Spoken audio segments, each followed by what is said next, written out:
जय माँ नव दुर्गा देवी।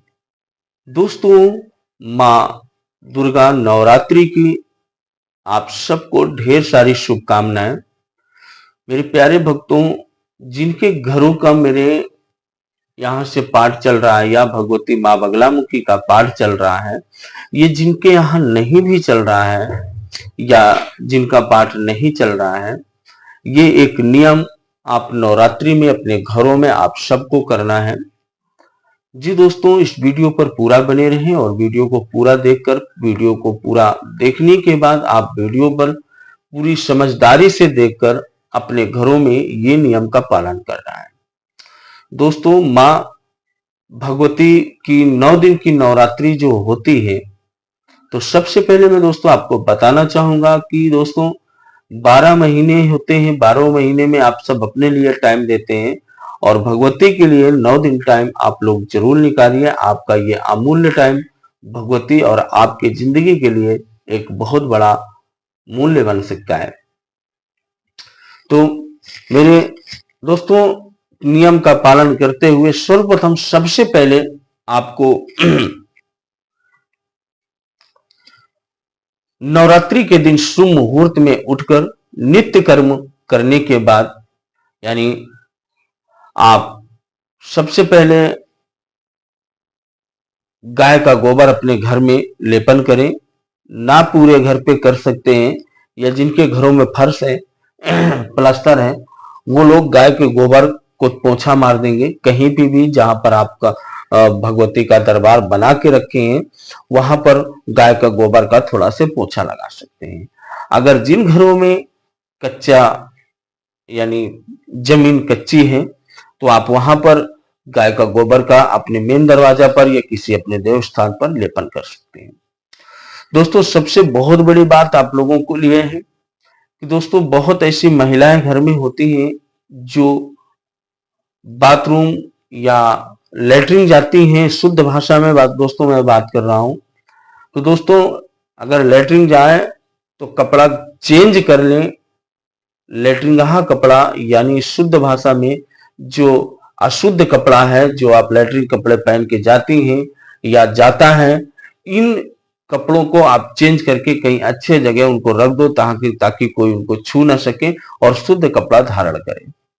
ऐसा करने पर मां लक्ष्मी आपके घरों में शुद्ध और प्रेम भाव से घर पे आगमन करती है। दोस्तों, कहा गया है कि घर की लक्ष्मी औरत और महिला को मानी गई है, तो अगर महिला शुद्ध नहीं रहेगी तो लक्ष्मी कैसे शुद्ध आपके घर पे रह सकती है। तो सबसे सर्वप्रथम आप कभी भी फ्रेश होने जाएं, सुबह मुहूर्त में आप सबसे पहले अपने कपड़े को स्नान घर में शुद्ध जगह पर टांग दें। इसके बाद आप बाथरूम जाएं, स्नान करके फिर वो कपड़े शुद्ध पहने, पुराने कपड़े धुल डालें या एक अपना अनवास ले एक कपड़ा कि जब भी कभी फ्रेश होने का वो आए टाइम, तो आप कपड़े को उतार के वो कपड़ा पहन लें। सबसे सर्वप्रथम नियम आपको ये करना है। गाय के गोबर हर घर में लीपना है। नवरात्रि में दोस्तों सबसे पहले माँ भगवती को लक्ष्मी प्राप्ति के लिए, सुख शांति के लिए, घर में क्लेश के लिए घर में गौमूत्र मिल जाए तो ठीक है, नहीं तो गंगा जल के साथ अपने घरों में हर घर के कोने कोने पर आप बाकायदे गंगा जल का छींटा मारें। दोस्तों, गंगा जल के छींटा मारने के 2 नियम होते हैं। हम उस नियम को 1 सेकंड के लिए बताना चाहते हैं। दोस्तों, लक्ष्मी और कुलक्ष्मी 2 बहन थी, गंगा बहन थी। तीनों बहनें मिलकर बहुत बढ़िया इस धरती का प्रकोप चलाया। और नेक्स्ट दोस्तों, लक्ष्मी और कुलक्ष्मी में आपस में बहुत सारा झगड़ा हुआ, बहुत ढेर सारा झगड़ा हो गया। मैं दोस्तों शॉर्टकट में करूंगा, वीडियो ज्यादा बड़ी नहीं करना चाह रहा हूं। तो बहुत सारा उनको आपस में दोनों में झगड़ा हुआ। झगड़ा किस लिए हुआ कि लक्ष्मी कह रही थी बड़ी मैं हूं और कुलक्ष्मी कह रही थी बड़ी मैं हूं। इस बात को लेकर दोनों बहनों में बहुत ज्यादा घमासान युद्ध चालू हो गया। तो लक्ष्मी कहने लगी कि देखो कुलक्ष्मी बहन, झगड़ा मत करिए, आप हमारे साथ चलिए दरबार शिव भोलेनाथ के। भोलेनाथ ही इस बात का निर्णय करेंगे कि हम दोनों में बड़ी कौन है। तो कुलक्ष्मी ने कहा चलिए ठीक है। दोनों बहनें जाकर श्री भोलेनाथ के दरबार में पहुंची और भोलेनाथ देखते हैं कि ये दोनों बहुत गुस्सा में हैं और तो इनको क्या बताया जाए क्या ना बताया जाए, तो उन्होंने किया क्या उन्होंने सीधा अपना जी छुटाया और बोला कि आपकी बहन गंगा सबसे बड़ी है और बहन गंगा के पास चले जाइए, वही आपका उद्धार कर पाएंगे। मैं तो नहीं कर पाऊंगा, वही सही बता पाएंगे कि बड़ी लक्ष्मी है कि कुलक्ष्मी है। दोनों बहनें वहां से चली गंगा के पास और गंगा को आवाज दिए, बहन गंगा। गंगा आई, बोली गंगा बहन लक्ष्मी, वो कुलक्ष्मी बोल रही है कि बड़ी मैं हूं, तो क्या सच में कुलक्ष्मी बड़ी है या मैं बड़ी हूं? ये मुझसे झगड़ा कर रही है।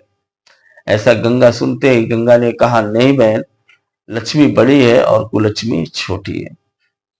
जैसे ही इसने कहा वैसे ही गंगा के मुंह से निकला, वैसे ही जो है क्या कहते हैं लक्ष्मी कुलक्ष्मी ने, बस हो गया, ज्यादा मत करो, पानी पेपर खराब हो जाएगा, पानी नहीं डाला जाता फोटो में। जैसे ही कुलक्ष्मी ने ये शब्द सुना मुख से, वैसे ही कुलक्ष्मी के अंदर से क्रोध हुआ और क्रोध होने के बाद कुलक्ष्मी ने बोला कि गंगा आज के बाद मैं तेरी नजरों के सामने नहीं आऊंगा, जहां तुम रहोगी वहां मैं कदाप भी नहीं आऊंगी, न तुम्हारी नजरों के सामने पड़ूंगी, जहां तुम आओगी वहां से मैं भाग जाऊंगी, कभी रुकूंगी नहीं। इतना कुलक्ष्मी ने स्वयं इस बात का श्राप वरदान लिया और वहां से गुस्सा कर कुलक्ष्मी चल दिया। जब कुछ दूर गई तो उसके मन में एक विचार आया कि मैं ये बड़ा निर्णय तो ले लिया, लेकिन मैं रहूंगी कहाँ? तो कुलक्ष्मी ने फिर से वापस गई और वापस जाने के बाद कुलक्ष्मी गंगा से बोली, बहन मैं रहूंगी कहाँ? तो दोस्तों गंगा ने बोला तुम 7 बजे के बाद 6 बजे के बाद रात्रि के पीपल में वास करोगी और सुमुहूर्त होते ही 4 बजे पीपल को छोड़ दोगे। तो दोस्त में इस कहानी से 2 सीख मिली आपको, कभी भी रात्रि को पीपल के वृक्ष में दीपक नहीं जलाना चाहिए, याद रखिएगा, क्योंकि रात्रि में कुलक्ष्मी का वास होता है और आपके घर में कुलक्ष्मी चली आएगी। शुभ मुहूर्त में 4 बजे पीपल की पूजा करने से शुभ मुहूर्त में पीपल वृक्ष से कुलक्ष्मी का वास खत्म हो जाता है और लक्ष्मी आ जाता है।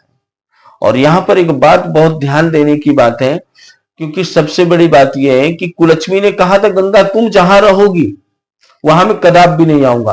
तो जो गंगा जल का छींटा आप घर पे मारोगे तो कुलक्ष्मी अगर घर पे होगी तो वो भाग जाएगी, रुकेगी नहीं और लक्ष्मी का आपके घर पे वास होगा।